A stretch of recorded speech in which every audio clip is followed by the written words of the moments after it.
Hi guys, Kai here.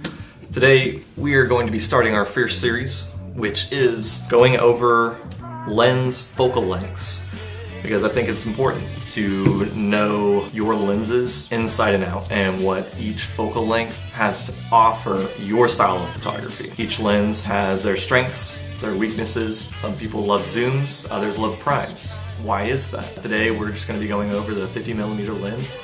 This to me is honestly one of the most versatile and necessary lenses to have in any toolkit. You can actually start getting that professional look and quality by shooting with one of these lenses.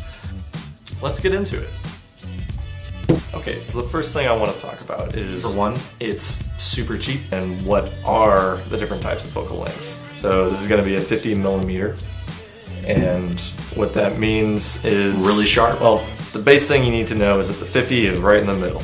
It's the most basic and most normal of all lenses. That and the 35, they are fantastic for documenting things happening, because you're not adding any kind of flair to it by zooming in on something or shooting super wide where you're capturing more than needs to be captured. The 50 is great at just isolating a moment in time. It just documents things happening, and so it's a lot easier to tell a story with a 50 or a 35 because of that fact. From the 50 you can go down to 35, 24, 8, and when you shoot with an 8mm lens it looks a little bit like this. This is the 8mm lens.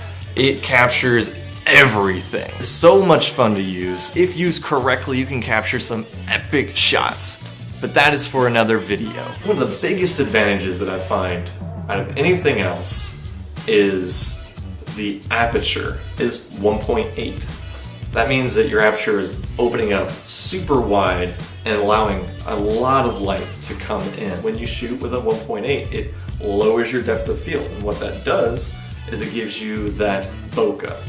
And so it blurs everything out behind your subject. It isolates this guy right here.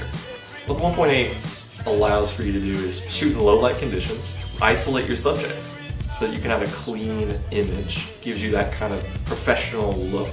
And I'm gonna go back to the 24 because I feel like it's really on me right now. Okay, so you're looking to buy a new lens. You have the 18 to 55 kit lens and maybe a 75 to 300, but you're looking for something that's a little bit faster, something that's better in low light, gives you a kind of a more professional feel, and has better glass than both those lenses combined.